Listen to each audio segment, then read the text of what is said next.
welcome everybody. I'm so glad that each and every one of you here are with us for our annual Black and White celebration today. And we're hoping that for those of you who are not members, that you will become a member. And I'd like to thank ahead of time all of our guest presenters here today. And we're going to learn a lot about ourselves, what we need to do, and go forward, because we are in big, unsafe areas. And also, we'd like to thank you for having our wonderful president, Thelma Johnson, who's been a visionary, and she just keeps on keeping on. When those of us get tired, she's still keeping on. So with all that said, thank you for being here, and have a wonderful brunch and educational program today. Thank you.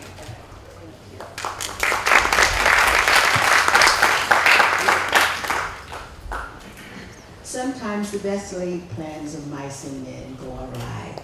We're going to change the order of the program, and we're going to sing, lift every voice and sing, and then after that, we'll have the prayer and invocation by Elvin R. Johnson, our historian.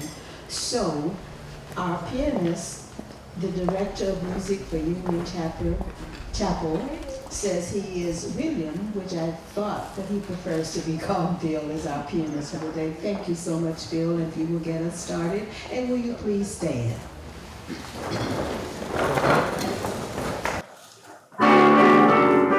The words are on the front cover of your program.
God of our weary years, God of our silent tears, thou who hast brought us safe thus far, we bow at this moment to give thanks for this gathering and thank you for bringing us thus far along our way.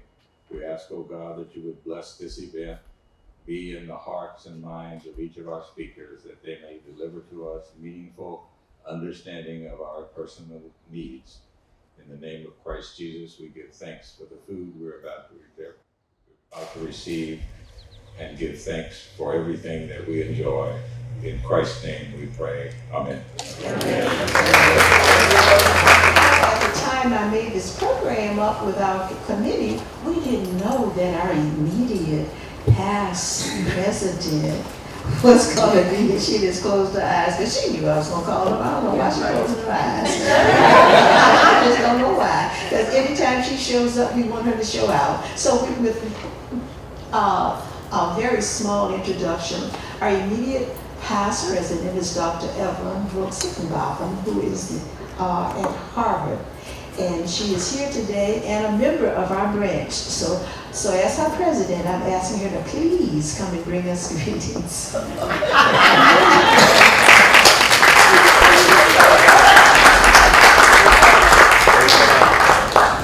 It is wonderful to be with you. I was, as Thelma said, the past national president of Asalh. My term ended at the end of 2021.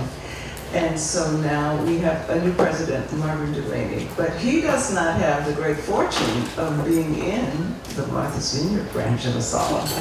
And so I am just so proud to be in this branch. I just want to also say that I'm so looking forward to this panel because this theme is crucial, especially at this time. I want to say a special shout out to my friend here, Charlene Hunter-Gault, who's also a pioneering figure in her own right, as you know. She is the first, she and Hamilton Holmes were the first to integrate a school in the University of Georgia. So we are honored today to have everyone here. And now I'm going to let everyone else talk, but thank you. Well, the thing that is important for us today is that we are so happy to be here. And there's a song by Nancy Wilson that says, "You don't know how glad I am to see you." Because it has been kind of a struggle to keep the interest of an organization going in during the pandemic.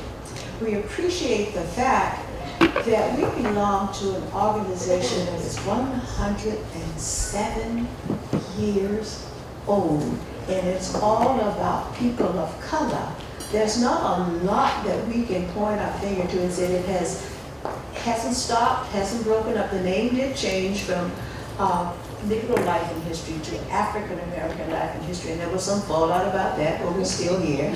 But to have continuous and to now know that because of Asalh, other organizations are taking a look at themselves and beginning to celebrate who they are.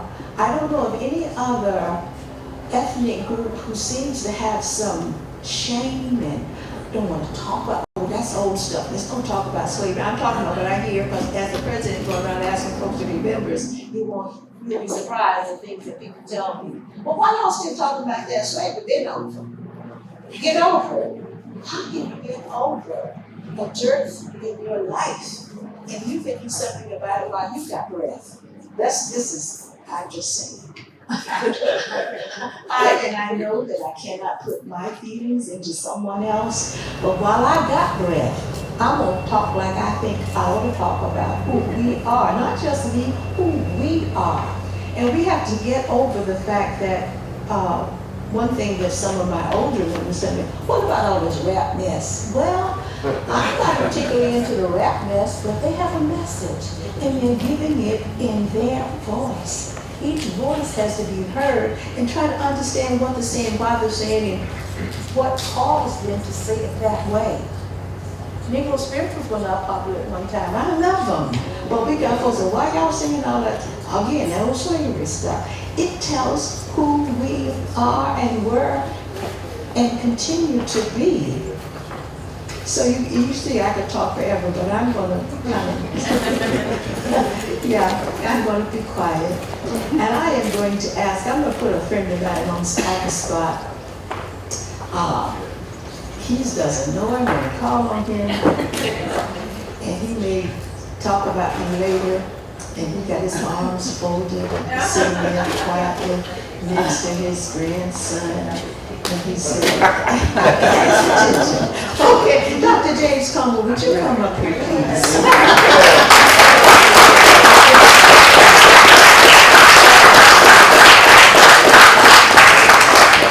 So this is bonuses that you're getting. Yeah. Jim, come this way. See, I know I put you on the spot, but Well, I do have to take it off. Really. Good morning. Good morning.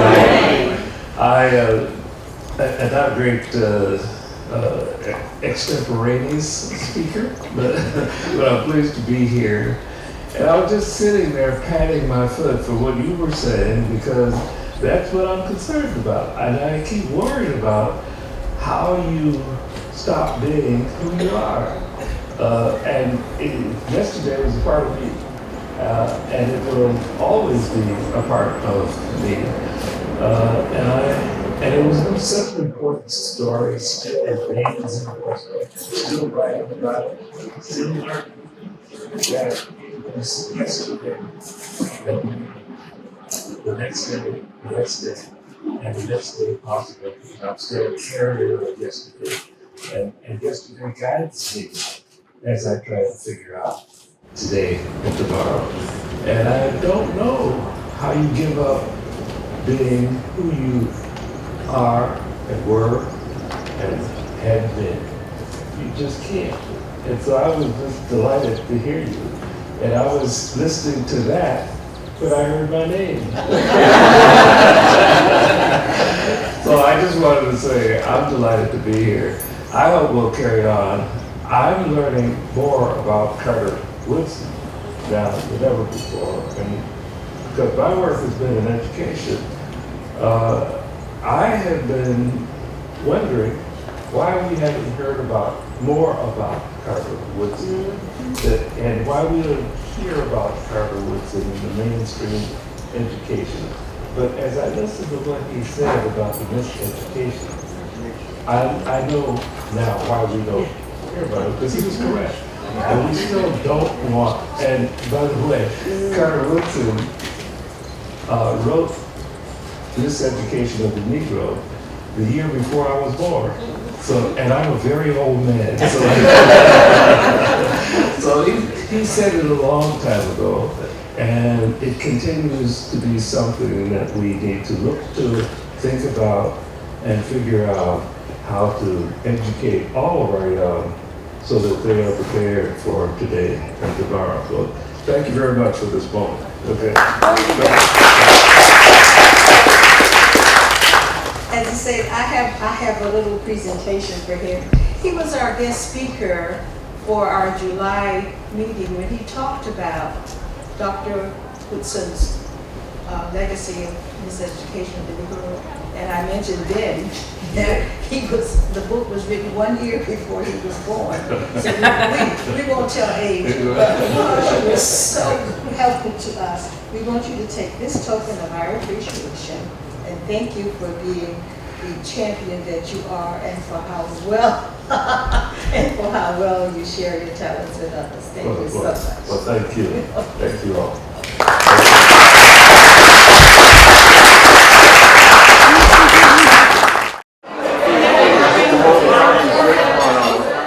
Hello again. As everyone has been served, and I hope you enjoyed your meal as much as I enjoyed mine. We did a lot of changing on the program as we were getting ready. And now if you look at the program, it says, greetings after Lift Every Voice and Sing. And we did some greetings, but I did some different greeters. So we want to now hope that our greeters, I'm looking to see if they're chewing, and she's not. And we will have greetings from the Executive Director of Martha's Vineyard Museum. I I met her some years ago, and now I call her my friend. I love to see her.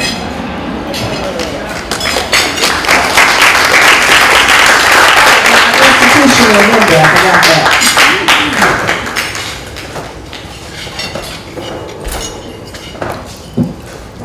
Thank you, Thelma.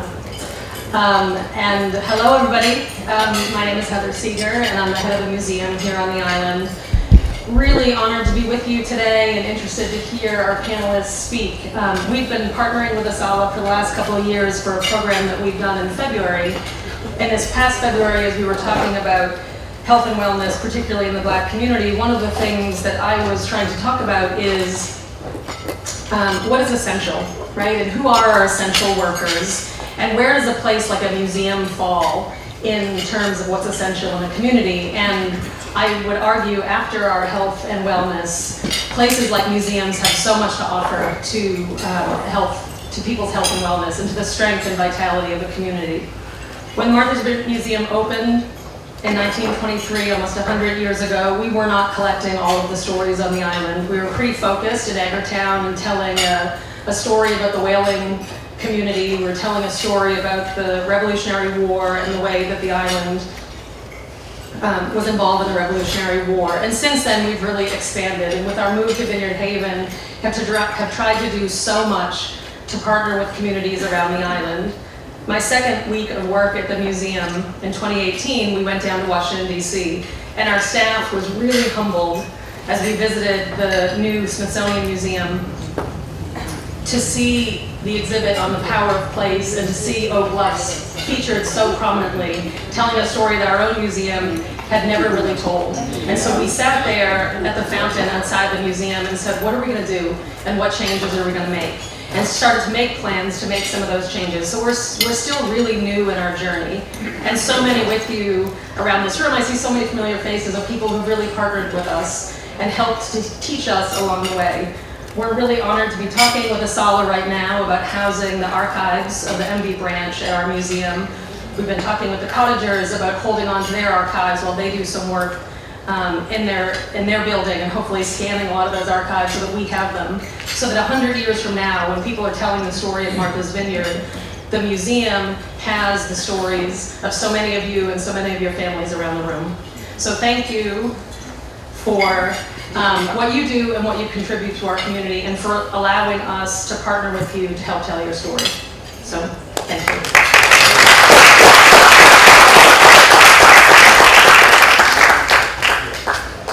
We are in our inroads stage for the Asalh branch to start with our archives.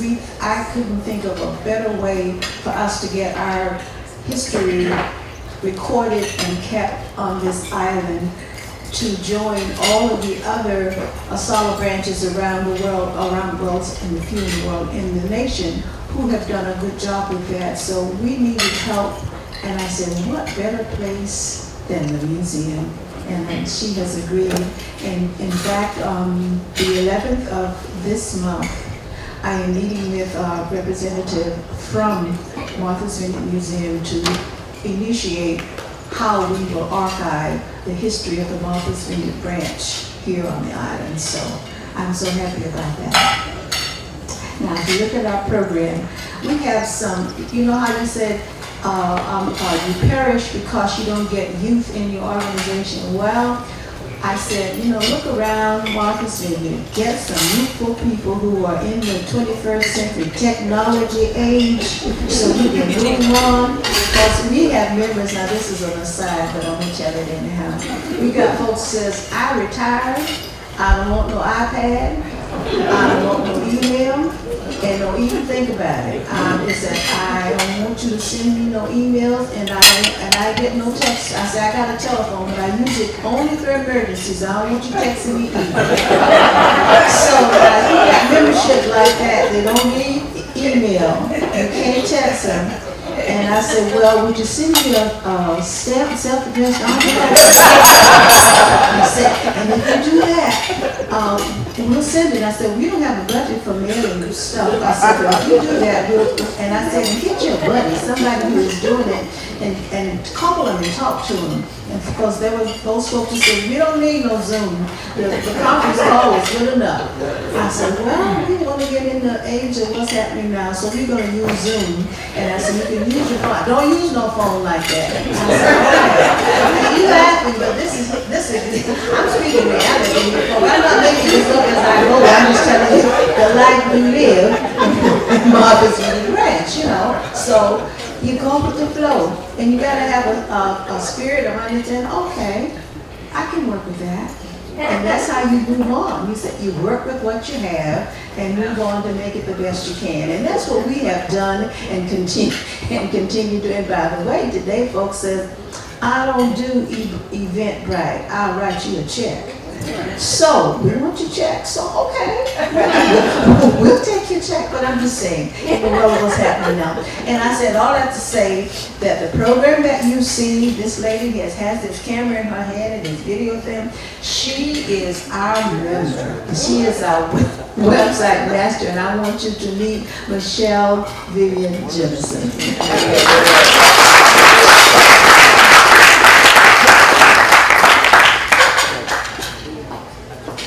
Wow, I can do all that. Thank you for having me. It's such an honor to be a part of Asalh. I work for MBTV, Martha's Vineyard Community Television Station. And I've been working with Asalh now for almost 5 years, and it's been really enriching. I get to head the oral history program at the high school, so it's teaching young people about our history, and it's been enlightening for me even, right? So it's been really, really great, and it's my honor to film everything, to post everything, to make those cool flyers. This is really great, and I appreciate it if you go to the website. Check out the website, asalhnv.org. You can see those oral histories there. You can see what we're currently doing and what's upcoming and what we've done. So I appreciate you having me here. My wonderful husband's back there videotaping. Chef Gino appreciated it. Someone is actually cooking for him today, so that's very nice. And thank you so much for having us, and enjoy the presentation. I know I'm looking forward to it.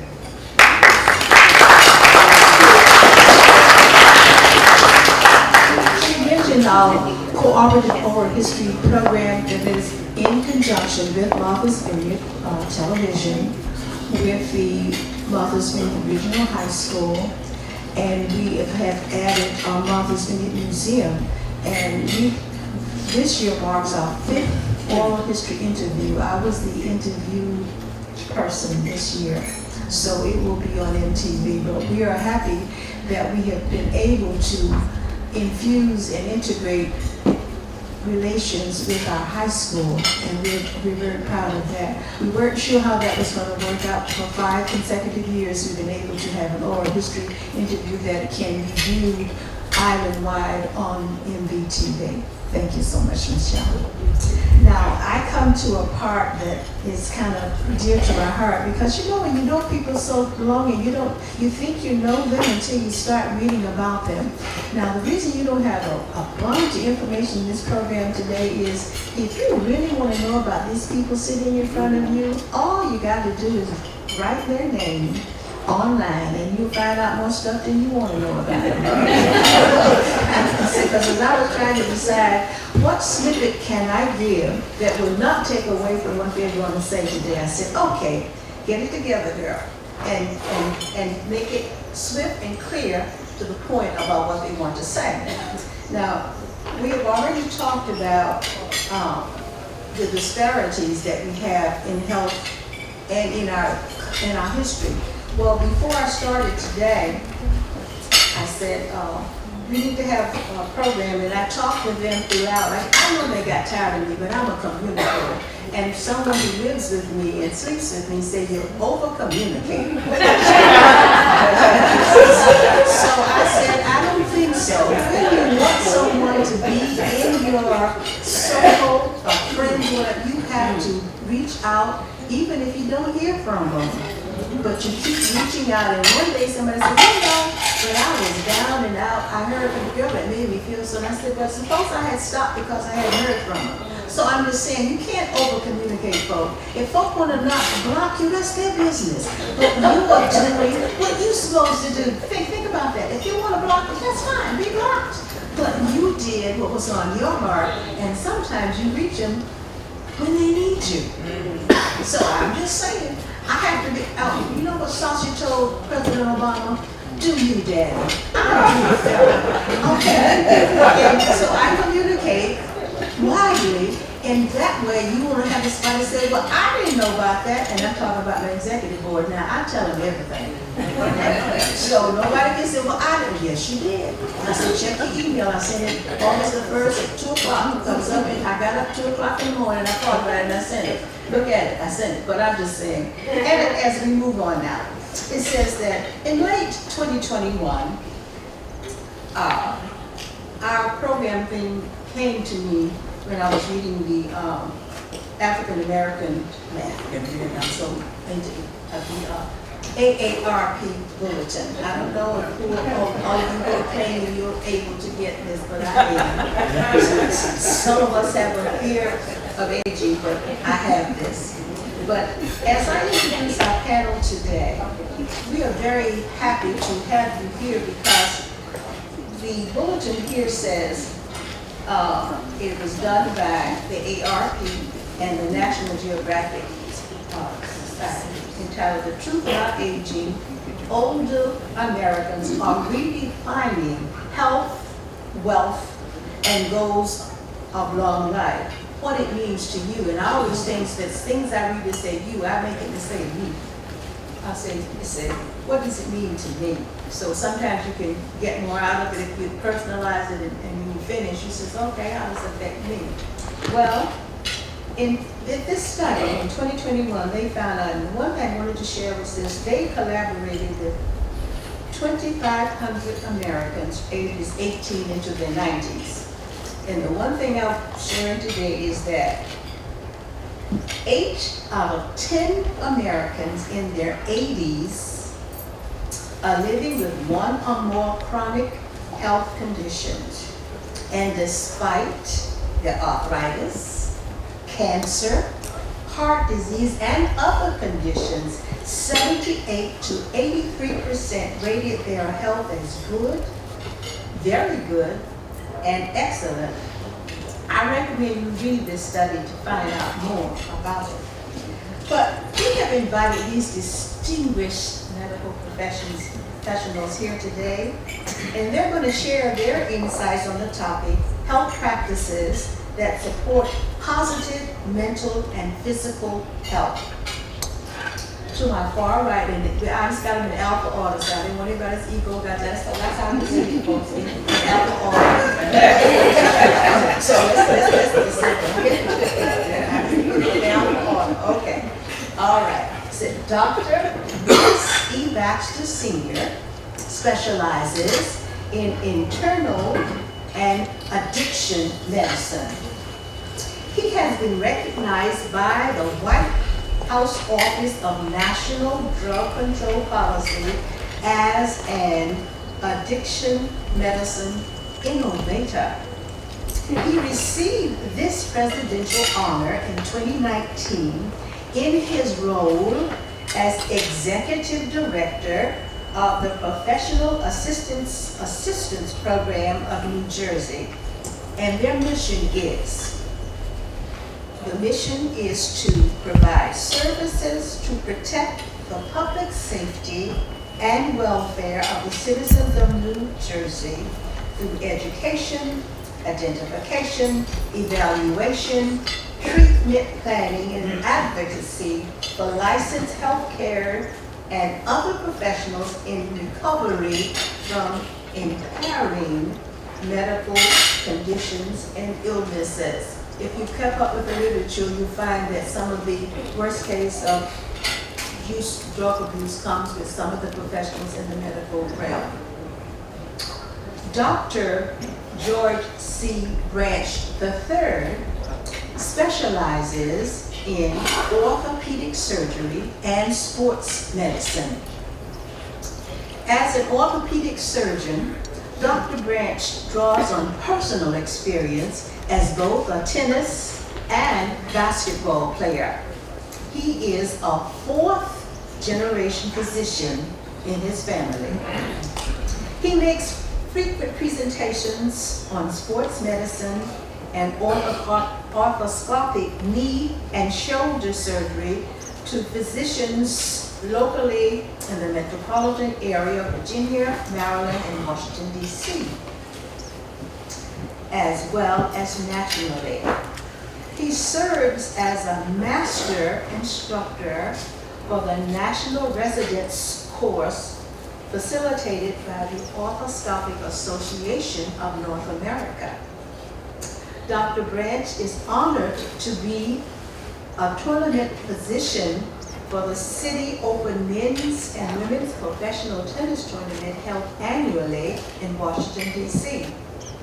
He takes care of professional tennis players throughout the year as they play in various tournaments, but I like this part, as well as local colleges and high school athletes in all sports.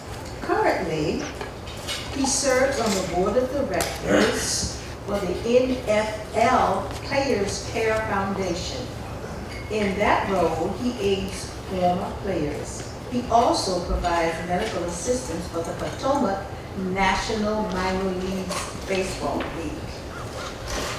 Dr. Dirk Johnson specializes in general surgery and trauma surgery and surgical critical care. Dr. Johnson is an associate professor of surgery within the critical education track in the Division of General Surgery, Trauma, and Surgical Critical Care at the Yale University School of Medicine. At the university, he serves as an interprofessional longitudinal experience coach. At Yale New Haven Hospital, he serves as medical director of surgical services at the St. Rachel's campus and medical director of intensive care unit at St. Rachel's campus. His presentations include Bring on Board Surgical Consults at the End of Life, How Do They Fit into a Palliative Paradigm, and Trauma and Violence, the Greatest Threat to the Health of Young African American Men. And let me apologize to her publicly for misspelling her name. It is D-A-W-N-N-A. I don't know how my dyslexia kicked in and I switched it to W-N-A, but it's D-A-W-N-A. I apologize publicly. She was so very gracious when she said, "Oh, I didn't want to say." I said, "Oh, please." I apologize. I goofed. Okay. She is D-A-W-N-A, Dr. Donna Jones, and she specializes in obstetrics, gynecology, and homeopathic medicine. She stated, "I have an integrated practice in Norwell, Massachusetts, and have been practicing holistically since 1998. The primary demographics of my practice are women 44 to 80 years of age with a focus on preventative care and wellness. She has helped her patients achieve independence and wellness in their own homes after menopause. Interventions shared explore cognitive, cardiovascular, bone, and immune system health, and she believes preventative techniques are not widely demonstrated within medicine in the United States. Last but not least is my friend and soul, Charlene Hunter Cott. Distinguished moderator. She is internationally known and respected as an award-winning journalist, author, civil rights activist who specializes in keeping her eye on the world of What's Happening Now. She and Hamilton Holmes were the first African American students to attend the University of Georgia. Vernon Jordan and Constant Motley of the NAACP Legal Defense Fund served as their attorneys throughout this tumultuous integration of the University of Georgia. The history makers refer to her as a desegregation pioneer. And this history maker was interviewed by the history makers in 2006. She has received numerous awards for journalism, including 2 National News Documentary Emmy Awards, and then she might have gotten some more since I got this online, I'll ask later. She has received 2 National News Documentary Awards and 2 George Foster Peabody Awards. Her photograph is displayed in the National Civil Rights Museum. What a surprise when I walked up and said, whoa, look at this. It was a very lovely, a young girl picture, Charlene, but of her in the museum. And there's a portrait of her that I have not seen, that I saw online, exhibited at the National Portrait Gallery at the Smithsonian Institute, also a younger picture. In 2001, the University of Georgia's academic building was named for her along with Hamilton Holmes, as it is called the Holmes Hunter Academic Hall.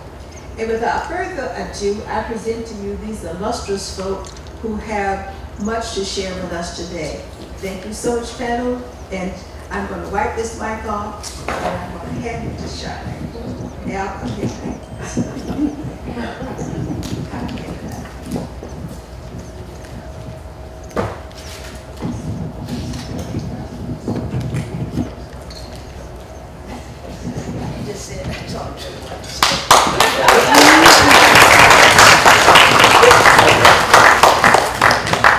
Thank you so much, father of Dr. Johnson and mother of Dr. Johnson. A couple of things you left out there. But thank you so much. You know, I had a lot going on this summer, but when I was asked to do this, I said, this is right up my alley because I'm a constituent of this conversation at 80. I have to say I'm happy to be with you because I have a few questions about my own self that I will be able to respond to.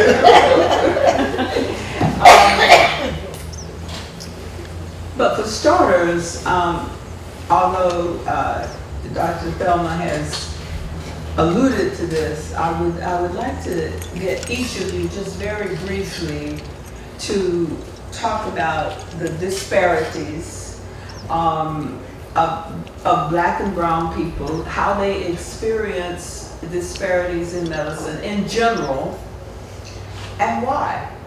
But also speak to how this affects older Americans in particular, because that's the audience we were supposed to be addressing today. So if you could, let's just start down here with Dr. Dwana. I think this mic is working. Here, take this one. Good morning, everyone. My name is Dr. Donna Jones. The question that you posed, I think, is really interesting because I trained in Boston in an area where there weren't as many Black people. As you know, Boston was pretty segregated in the 80s after the busing and everything. And the area that I work in now still does not have a lot of Black people in it. It's kind of further away from the state. But what I do know in our populations that there is a disparity in care. The first that I found in my practice in particular, it had to do with economics. and what people were able to access in terms of how much money they had to spend and what kind of insurance they had, which still goes on. In Massachusetts, everybody's required to have insurance, but the insurance doesn't buy you what you think you should get. One of the issues in medicine that's happened, I would say, or evolved over the past 15 years is that the insurance companies do have a lot to do with how much care you're going to get. The doctors are busy. You may only have 10 or 15 minutes with a patient. It really isn't enough time to even get to know somebody or make an assessment. So in that way, everybody gets cheated, including the physicians who are really trying to help you. When it comes to people of color, there may be even more of a disparity because of what has been made available with the doctors that are in the community health centers and in the hospitals. Many of the people in Boston live or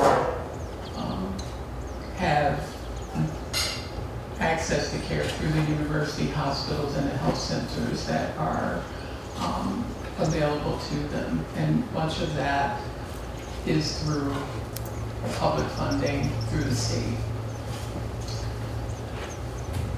Part of the issue, again, I think, is time management and what we have available. The preventative care is not really well dispersed.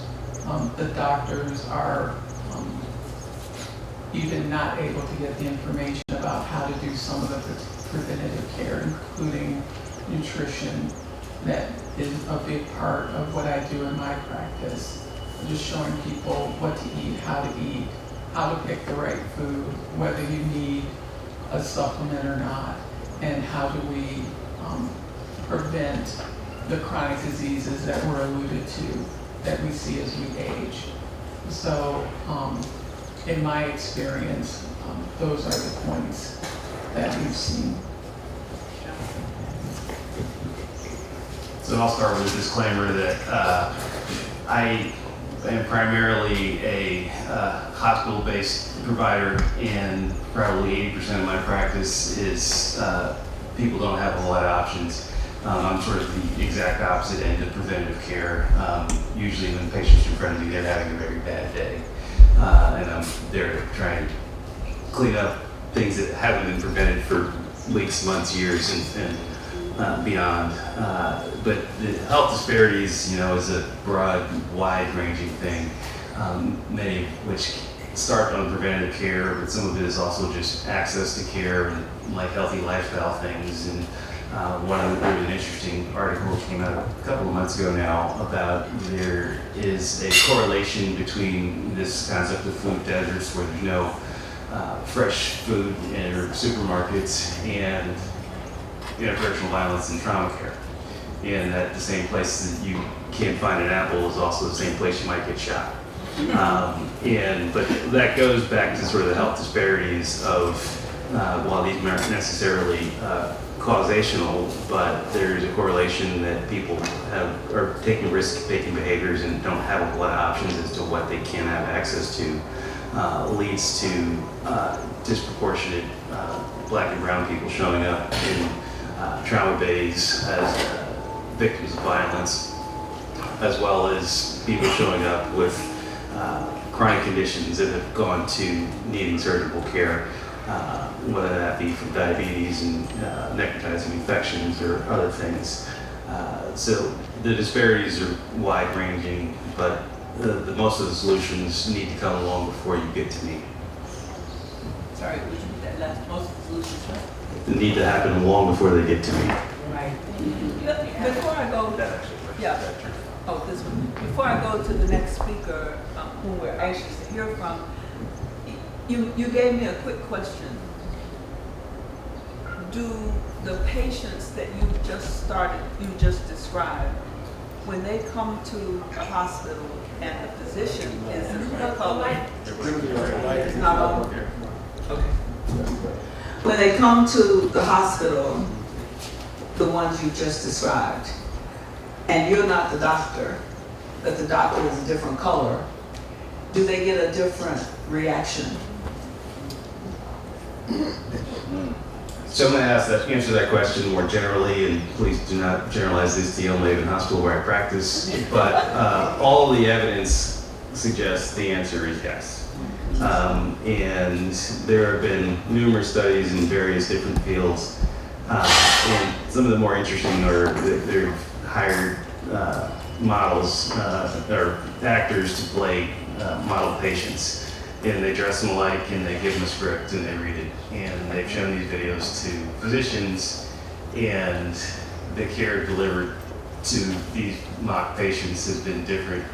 And the only difference in these patients is what they look like. And so, yes, that is a thing. And we all bring our own bias to whatever interaction we have. And the empiric evidence is that these biases do exist and they do affect the decision making and treatment plans. I will say as a caveat, during the pandemic, there was actually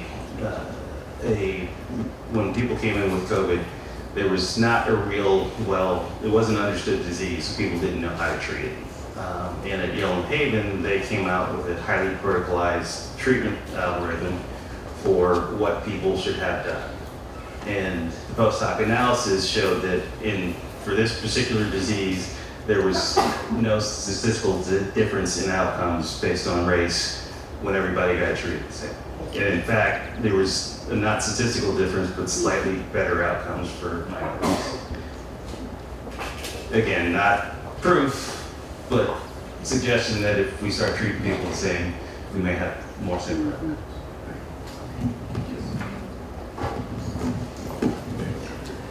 Have you forgotten the question? No,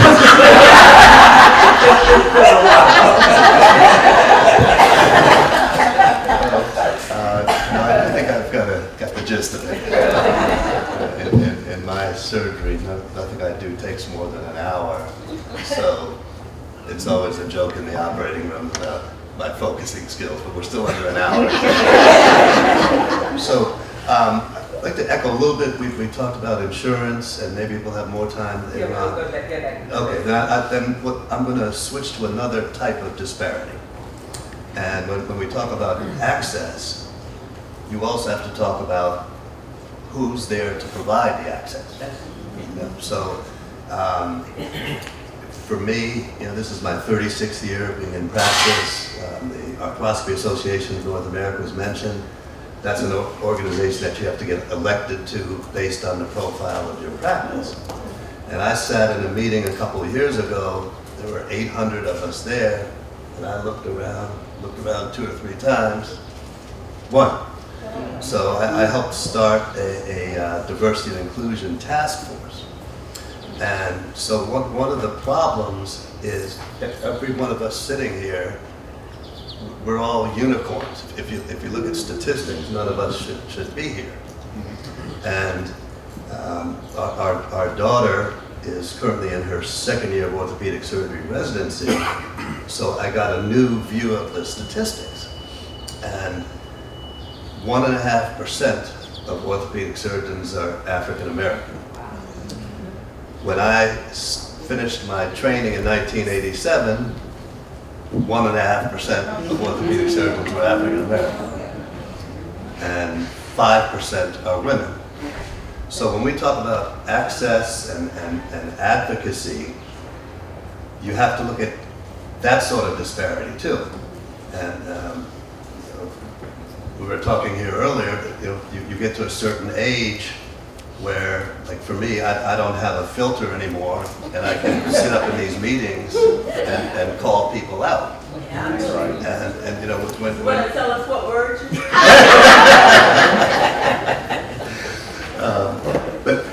but when you're earlier in your career or you're employed and you're not a partner, sometimes you can't say the things that need to be said.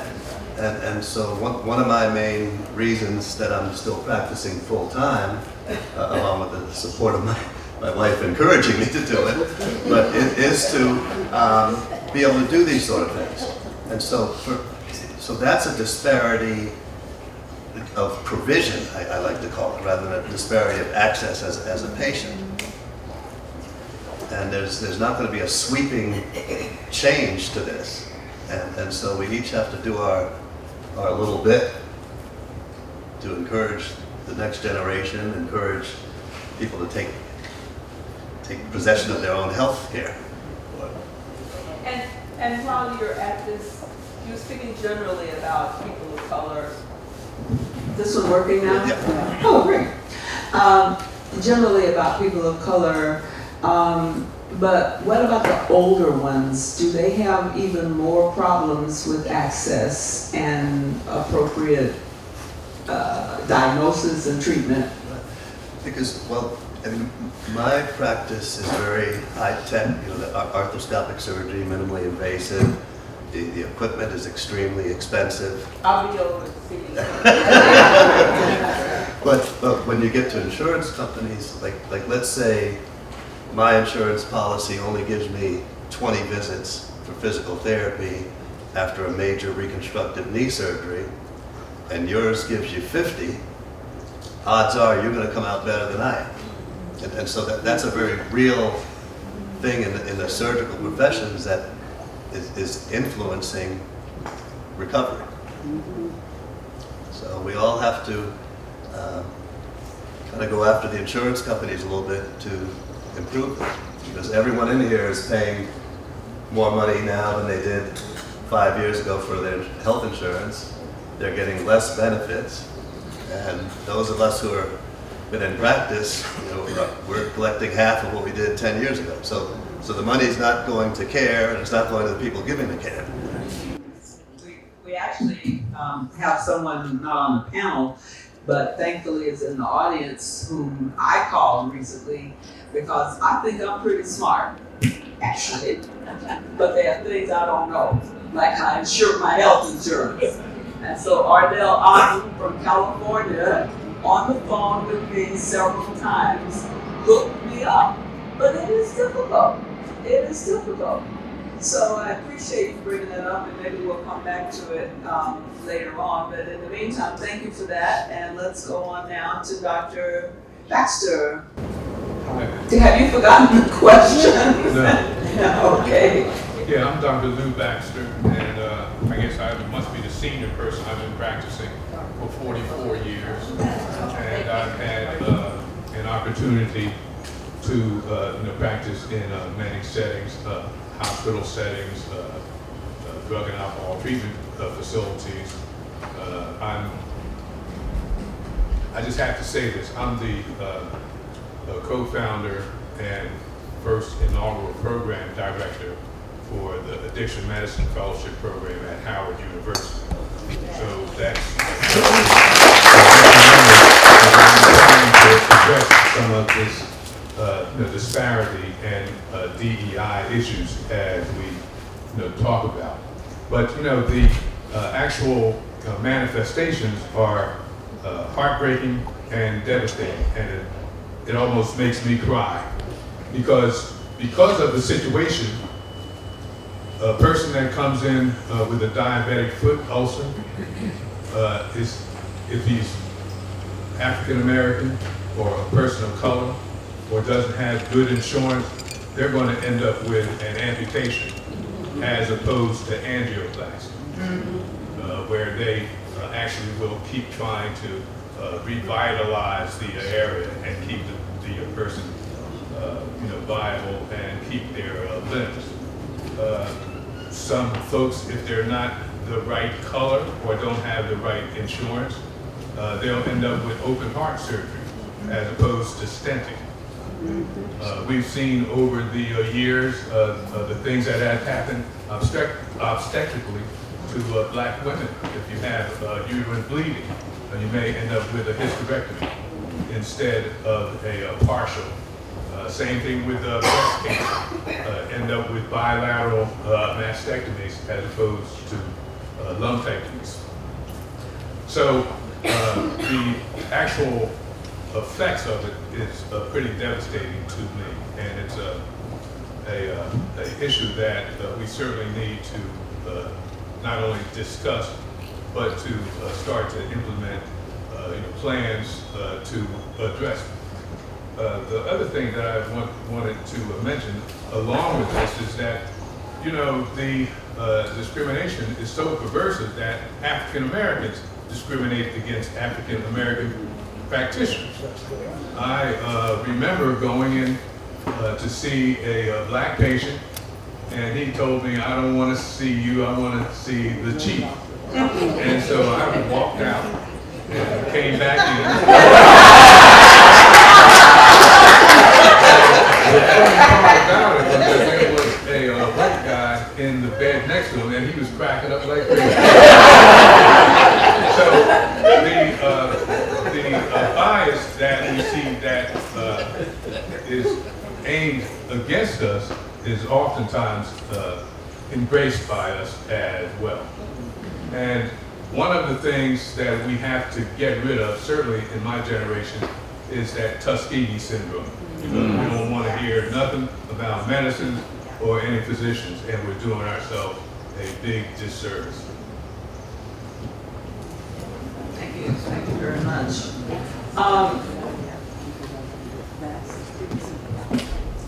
I have so many questions that came out of what you just said, but one of the things that you all sort of alluded to is our current medical situation, which has, and coronavirus has a lot to do with that. It's one of the major issues medically as well as politically. And so I want to have you talk to us about how blacks, especially poor blacks, are being affected. Because when I've reported out of Sarasota, Florida, there's a black community called Newtown.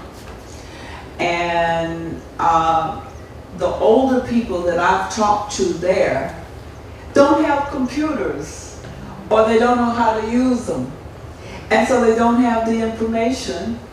And so they're being affected in a very negative way. So I'm just wondering, and you mentioned the Tuskegee experiment, which was, when was that, 1932. And one of the things that people in Newtown, the black community, have told me is that they're not getting the COVID vaccine because they think it's related somehow. I mean, they don't know a lot about a lot. They know a lot about the Tuskegee experiment and how devastating it was to black people. So, you know, how do you get people who don't have either the technological skill or the information? How do you get this to them in places like Newtown and other black communities with people who don't have the education that some of us have? Yes, sir. And see, I'm very attuned to that group that they're talking about. And you're not going to get them to become electronic experts overnight. But what we can do is to get the word out through civic organizations and through churches. We need to have our churches take a more active role in getting out this important information. And any of you could answer this question, because I know I've met some doctors in Florida who don't recommend the vaccine. Do you recommend the vaccine? Looks like Dr. Johnson's going to start this one. Yes. Go right ahead. Yes. That's your simple answer. You recommend it. And how about you? We have been having a very heated discussion in our practice. It has mostly to do with patients who are coming in because it's a holistic practice who don't want to be vaccinated. So there's a political argument going on every day. Personally, I think the vaccine did help us. It helped me. I'm exposed to people every day. When I go into the hospital, you may not know who has COVID, who doesn't have COVID. And as a physician, I was concerned about taking things home to my family, to my grandchildren, and I felt like I was the point person, so I was going to get the vaccine personally. because of that. We see now that people are getting COVID in spite of having the vaccine. Some of Our president. Yeah, have only gotten 1 or 2 shots, or they didn't follow through on the booster. But even in those cases, I found in my practice that the cases were milder if they got vaccinated. More recently, they had the COVID pill, so to speak. They came out with Pfizer. People don't know it's available. I've only prescribed it 4 times, but I also found that that cut the symptoms significantly for people. In our practice, we've seen people with long-term symptoms. Personally, the massage therapist who was in my practice died. She was 50, and she told me that she wasn't going to get it because of Tuskegee. Because of what? Tuskegee. So we had a discussion early on with COVID about it, and she died. You know, I watched her die, intubated in the hospital. And so when the vaccine came out, the choice was either take a chance of dying or take the vaccine. But I think that there's been a benefit, even though in a holistic practice we don't necessarily recommend a lot of vaccines for people. We haven't been pushing the Pneumovax or the shingles vaccine, etc. Some of the newer ones that came out. They hold it up a little closer. You've been saying you have been pushing the shingles We vaccine? haven't really pushed other vaccines because what we do in our practice is help people to boost their, to try and help people boost their immune system and work in a different way. Many people, when they come to us, they're not seeking the vaccines.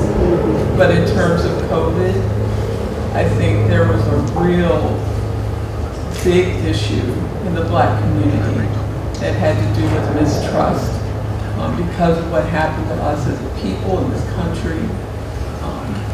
My people who were close to me, who had been in the armed forces, wouldn't take it. There were a plethora of reasons not to take it. But I think personally it helped me quite a bit. Yeah. Anybody else want to comment on that? Well, I think as physicians, we very frequently see people we've never seen in our lives. And when it first came out, I took the time to do some kind of hardcore reading of the science of how it was developed. And some of the older vaccinations were live vaccinations. You're given the disease, and the reason it took a lot of time is they had to figure out how much to give you. And so one of the criticisms about this COVID vaccine was how quickly it was developed. But the science, the technology that helped with it really allowed that to come along. You mentioned the Tuskegee experiment. I was fortunate to have that strike my family. My grandfather was the medical director at Tuskegee Hospital and was one of the people that helped blow the whistle on it. And of course, that wasn't very well received at the time, and that's how we ended up in North Carolina.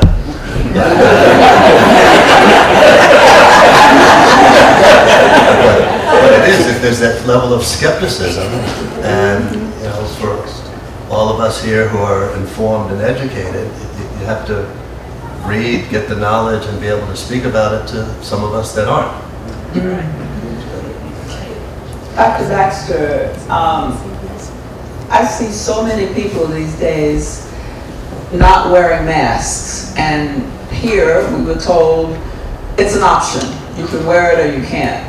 And it's not just on Circuit or Main Street or Edgartown. I was just in New York and it was unbelievable what was happening, and for me to be walking down the street with my mask on, people look at me like I have lost my mind. But I look back at them and I can't repeat what I would say.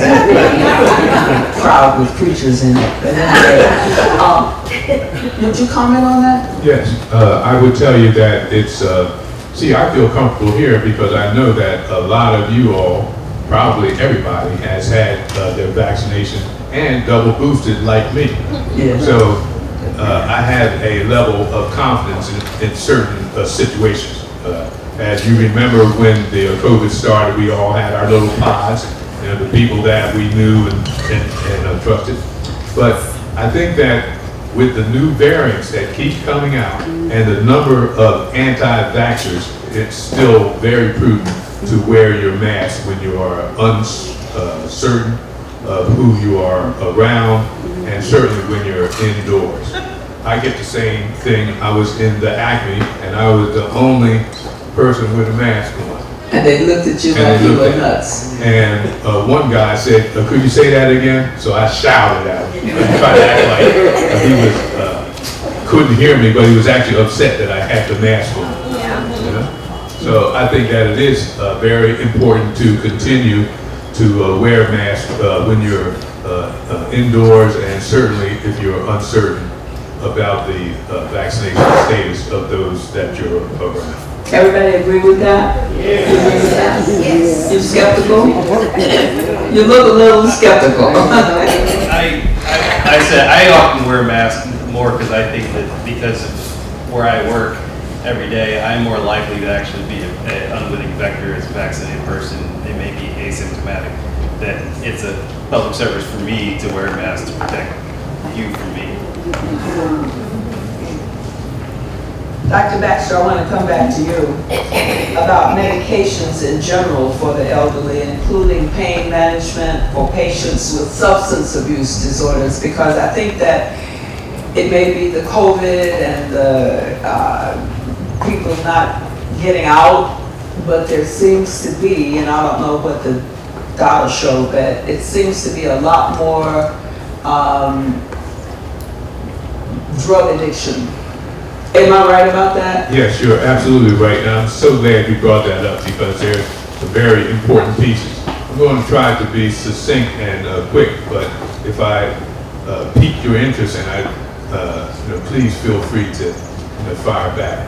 But let's start off with the elderly and polypharmacy, and that's being prescribed a lot of different medications for a lot of chronic medical illnesses. If the provider is not paying attention to what medications that you're being prescribed by other folks that you may be seeing, a lot of elderly have a lot of difficulty with that. It can start to make people think that you have dementia or that you're having some Alzheimer's. It can make people think that you're having movement or kinetic disorders. Too many times, a person is put on two different drugs that do the same thing. You know, someone has anxiety, so they're put on some Xanax. They have some problem sleeping, so they're put on Remeron, or they're put on another benzodiazepine, and those types of things can mount up on you and give you the appearance of difficulties that you don't really have. So elderly people need to be sure that they're checking their medications, that whoever their primary is, that they know about all the medicines that they're taking. So you have to be careful about that. The other thing is pain. People have gotten away from prescribing a lot of narcotics nowadays because they're afraid of getting in trouble with the DEA. But the fact of the matter is that narcotic analgesics work great for 90% of the people. It's only 10% of the people that have issues with addiction to pain medicines, and that causes all of the problems. But getting back to my particular interest group, the elderly, that we cannot forget that there are still simple things that work very well. And that's ice after accidents. That's extra strength Tylenol 2 every 6 hours, and that's physical therapy. We don't need all of these narcotic analgesics. My subspecialty is addiction medicine, and I have taken care of patients who have been addicted to opiate medications, people that have been maintained on methadone, and when I get them detoxified and they have a pain situation, I treat them with ibuprofen, extra strength Tylenol, ice, physical therapy, and guess what? They do well. So we have to have more clarity and understanding about these things, because we don't have the education in terms of, and when I say we, I mean the patient population. Many of us will just go and take whatever the doctor gives us, and we don't question. And so we need to have more education among our people and our patients. I was in that same situation, and I looked up a couple things the doctor had given me. They were duplicative. And I called the doctor and I said, look, I was just online looking at these medications and da da da da da da da. And she told me, would you please stop going online? And that was when I changed doctors. So, I want to echo what Dr. Patrick said. You have to really stay aware of what's new. Like all of the surgery I do is outpatient surgery.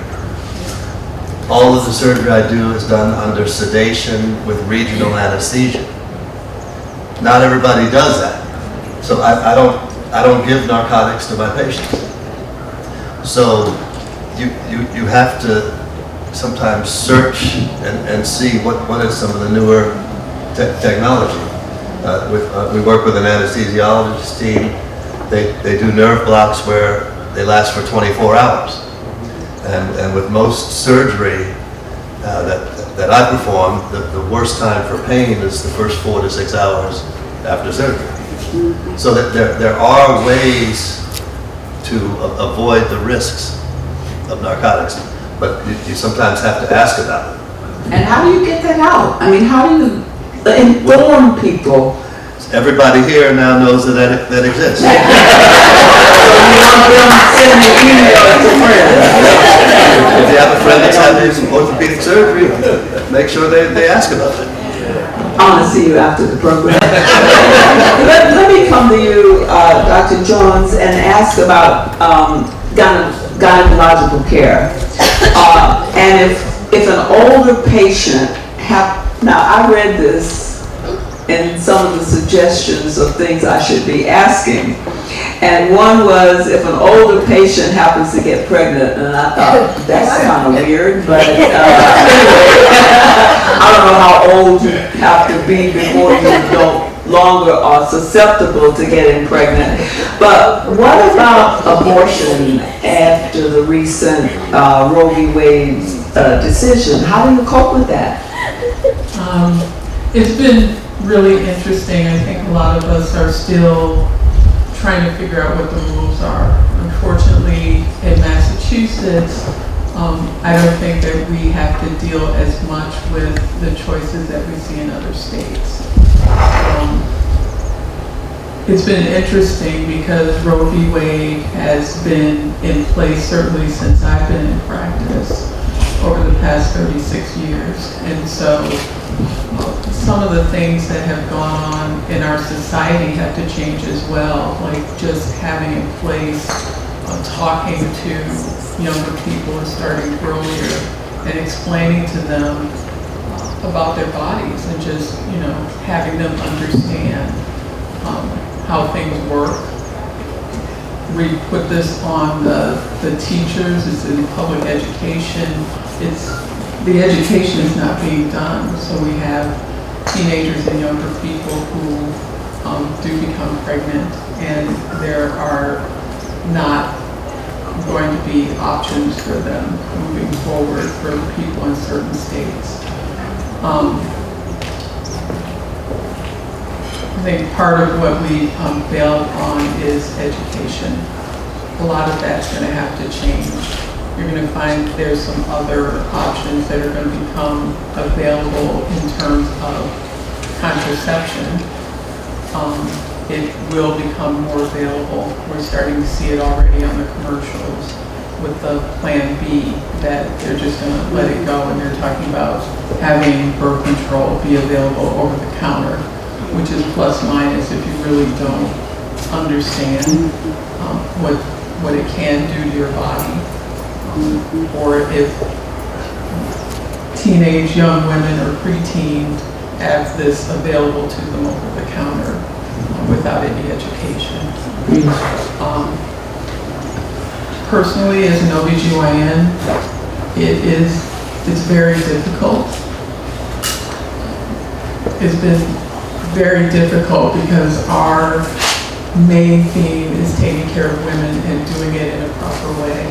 Some of the rights that have been taken away for women just to have a choice. This doesn't necessarily mean a woman who decided to chronically have an abortion done.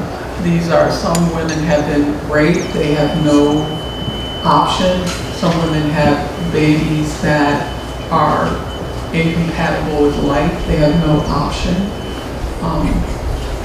We have enough technology so that we know ahead of time if somebody is going to have a pregnancy that is incompatible with life. But part of people not being able to come forward when they're in their second trimester, this is another kind of iffy situation. I've seen second trimester abortions that I could not ever personally perform because you do have to dismember the baby. People need to understand there's a lot of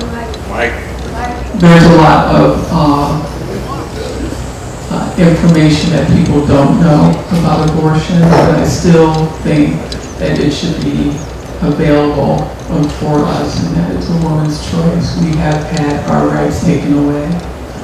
So you have that one right, and other things will lead after that. So some of these, sorry. Yeah. Sorry, I didn't mean to interrupt. No, it's not, but it's a tragedy as an OBGYN because people come into the emergency room, they have a real emergency, and to even have to think about whether you can go to a DNC and not have someone come after you or come after your license, or it's illegal. It's unbelievable to me.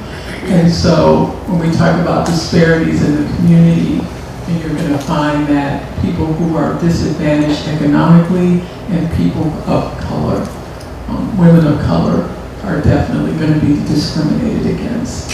Well, as I said earlier,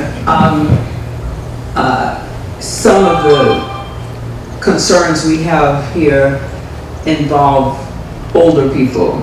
And so some of the older people may have daughters and granddaughters who will experience the things that you've just described. Now, what about the older women who are beyond having babies, but still have their organs and issues that might affect them at a later age? Can you just very briefly speak to that? Yes. I have women who are coming in my office now who have been told that they don't have to have a pap smear every year, which is, that part of it is fine, but unfortunately the rules have been changing, so I've heard as much as women can come every 5 years to have a pap smear. What your gynecologist should be doing for you is more than just a pap smear.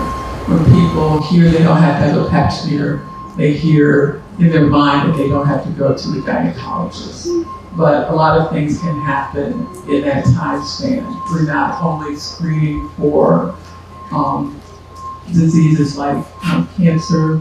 We want to do cancer prevention. We want to catch these things early. some women can develop cancers that are not easily detected and have nothing to do with the pap smear. You should be having a full physical exam when you go to the doctor. So some of those physical exams are not going to be done by your primary care. And as you age, we still need to do those screening exams. Thank you. Dr. Johnson, I'm not sure you responded to this earlier or alluded to it, but how much of a problem is there with admission to hospitals for needed interventions? And is it worse these days because of COVID? So, interesting question in a lot of different ways. So, most of what I do, by the time you get there are no other options. I don't ask people's insurance status. You show up and you're bleeding, you need your appendix out, whatever it is, it gets done. And regardless of the ability to pay.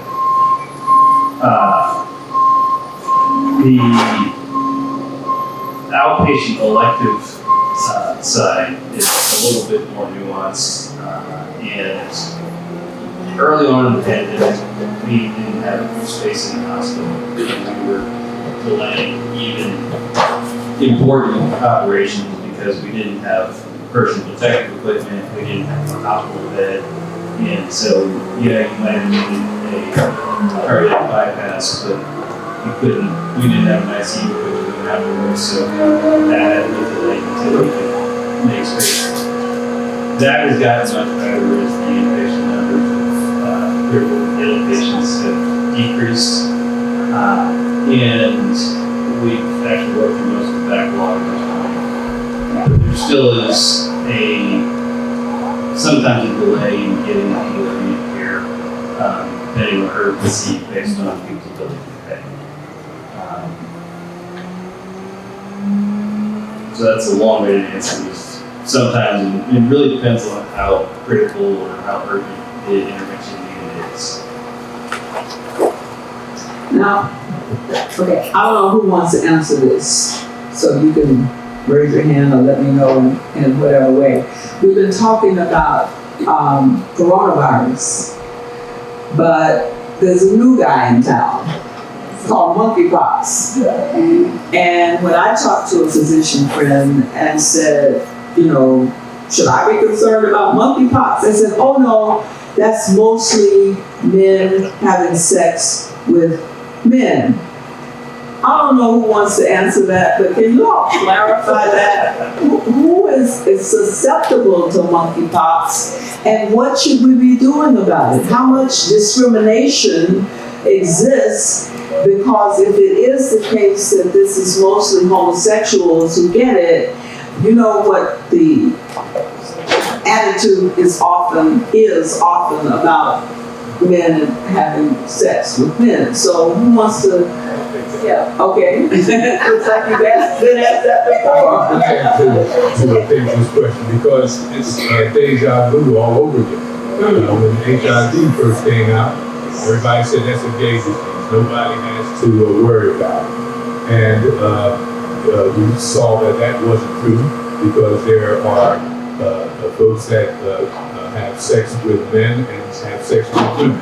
And there are people who, in our neighborhoods we call on the DL. And so you don't know what's going on. So it is a significant concern. The thing that, and I don't know, whether I should say happy about, but the thing is that with the monkeypox, you do have pustules. And so that gives you a chance to at least be suspicious. Whereas with HIV, we didn't have any dermatologic, signs. But I think that is something that we all need to be concerned about. Right. Anybody else want to comment, or did he get it? 100%. Thank you for answering that.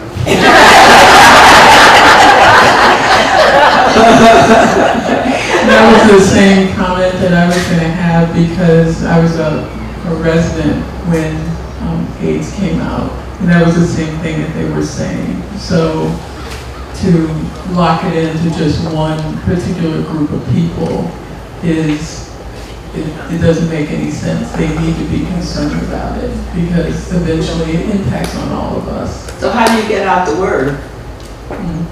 That's a good question. And first of all, They say I that don't on think that television all the time. That's a good question. I don't think that they have really given us as a medical community enough information about monkeypox, and we hear about it on the news, but for them to clarify it for us and what we're supposed to be doing as physicians has not, it hasn't come down to me. Right. So there's still a lot of research that has to be done on my end. I haven't seen it in my practice yet. Right. But, you know.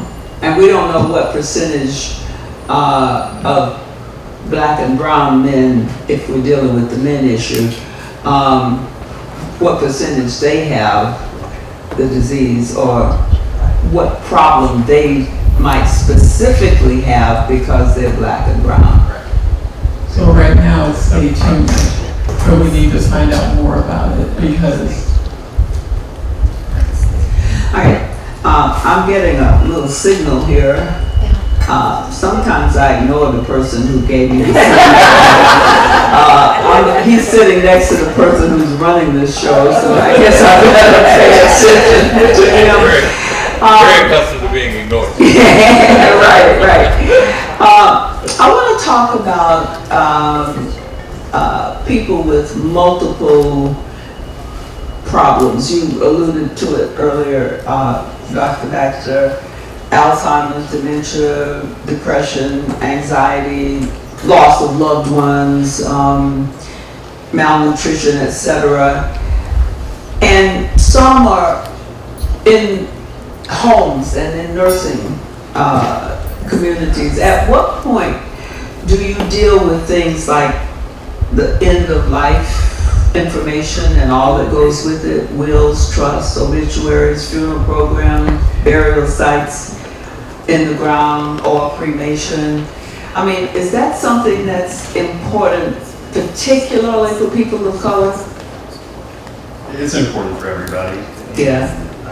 But we're talking about people of color today. So, well, and the time to talk about it is now. Yeah. Because you never know when you're going to need to have that conversation. And I deal a lot with end of life in my life as an ICU doctor. And the families that understand what the wishes are of the patient when these conversations happen,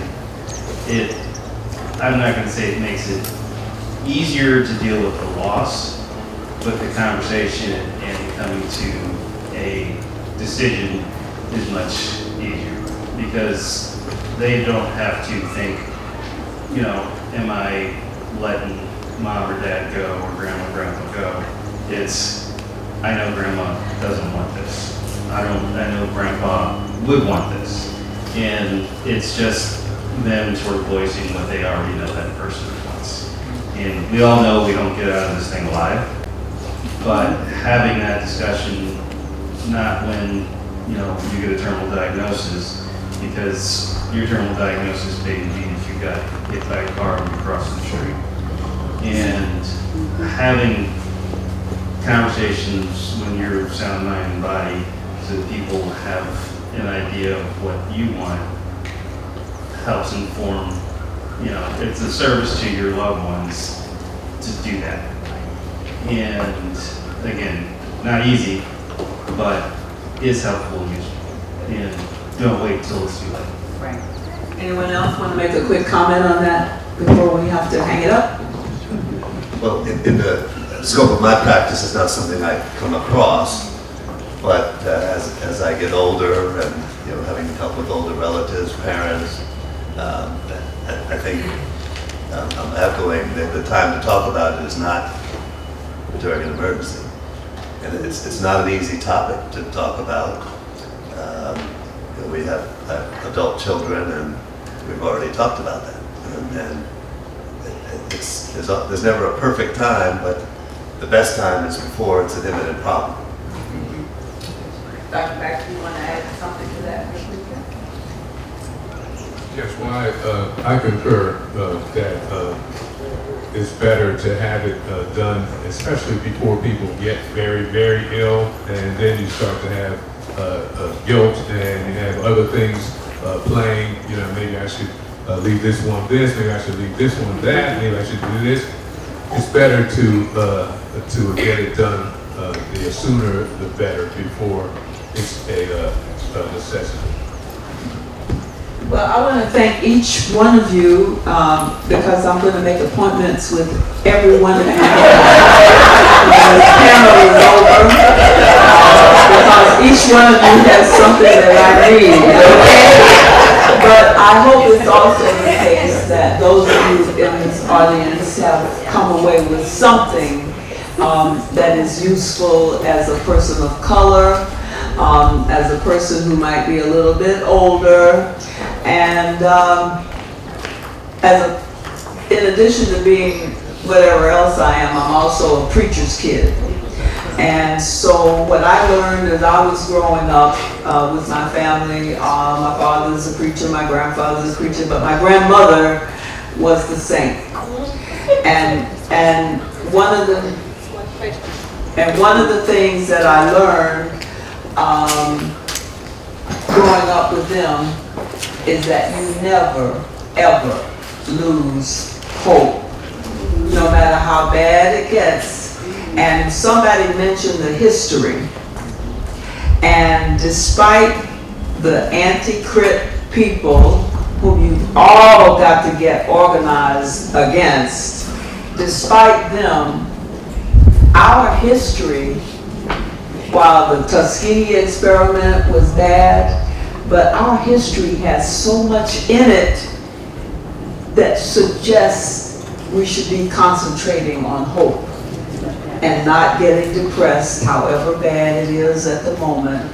But it's been bad before, and I've been there before. I've had white people yelling at me to go home, but the history that I had in my heart and in my head said, I ain't going nowhere. I'm going to this school, and you're going to accept me, and if you don't, that's okay too. I'm here for an education, not for friends. Okay? And let's have one more quick question from the audience. Hi, I'm Dr. Kathleen Kohler, and I'm at Vineyard Medical Care. Speaking to the mic. And I'm at Vineyard Medical Care. And the reason I wanted to speak was I wanted to bring the discussion, which is the general, to the specific and the local. Right now, this next week, Pfizer has developed a Lyme vaccine, and they have chosen that it's going to go through a clinical trial here on the island. Dr. Lorna has been working with the NAACP and with us, bringing this to the island. But specifically, and most interestingly, that Pfizer can't do their own study. That's a conflict of interest. It's being administered and brought to the island through Care Access. And Care Access is an interesting organization. It focuses delivery of health care and particularly clinical studies to culturally and racially diverse communities. It's a Boston-based company. And when you look at things like clinical trials, in particular, a lot of them are faulty in that the bias is generally towards the people who get access to the clinical trial in the first place are, no surprise, the white guys. And Care Access's mission is specifically to go into the communities and deliver that. I wanted to introduce Dr. Michal Hala, who's working with Dr. Lorna and I about this, and I'm blindsiding you. Come on. Good morning. She's done this so many times, just throwing me out there. But I'm actually happy to speak on what Care Access does. We are a decentralized clinical research company, and what that means is whereas you would have individuals who are interested in any type of therapeutic trial, be it for cardiovascular, for dermatology or whatever, we actually go into the communities and provide that care to individuals who need it. Right now we're doing the Lyme disease, as Dr. Kohler mentioned. We have a preventative Alzheimer's study that we're doing. We have cardiovascular. We have so many different modalities that we touch on. And one of the important things here is obviously the diversity component. We have a huge initiative for diversity with our oncology studies and again with this study. And just listening to all of you here, first I want to thank you for paving the way for a young physician like myself. Everything that you're saying here, everything that you've presented, it just inspired me and just giving me the motivation and the ammunition to be a voice at the table, so that I can help those who are preceding me with this initiative. So thank you for being here for that. But as far as care access goes, you may have seen our trailers all across the island. We have one set up in the front lawn of Vineyard Medical Care, and we are starting August 5th with our enrollments for this study. So I can give you more details about the study. I don't want to take up time here, but I just wanted to actually introduce what Care Access does and how effective we are in the community. And one other thing, you talked about COVID. We were very integral in the emergency use authorization for the bamlanivimab treatment. We went into 99 nursing homes in 100 days and provided the treatment to residents and as a preventative to staff. So we've been around for quite a bit. I've been with Care Access since September of 2020, right at the peak of COVID. And it's just been an amazing ride for me. And I'm very excited about what Care Access does, and I'm very excited to be a part of Care Access. Thank you.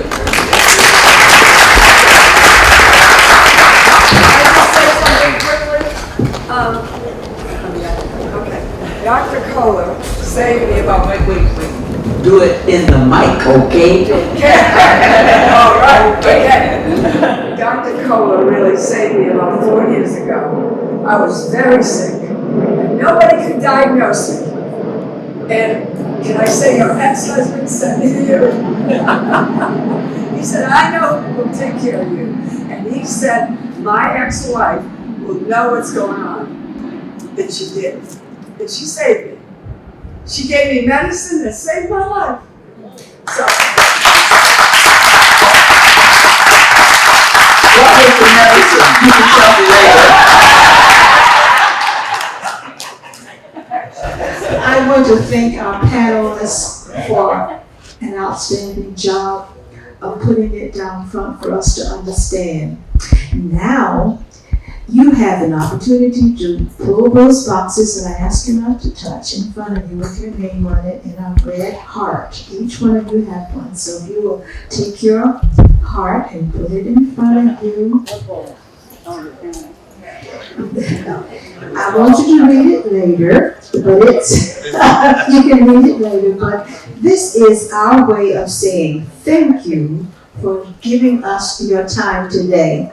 Sometimes you have to think of what can you do that's going to be appreciated. Well, in Asalh, we have started something that we intend to keep on, and if I guess a line to us, they lied to us. I say that this is a paperweight, and it has been engraved specifically for each of you, commemorating your having spent this time with us. And everybody that we've given them to say, it's good. It keeps papers on my desk straight. So I'm hoping that this tool will be used for you. So the moderator, read what yours says. Thank you so much.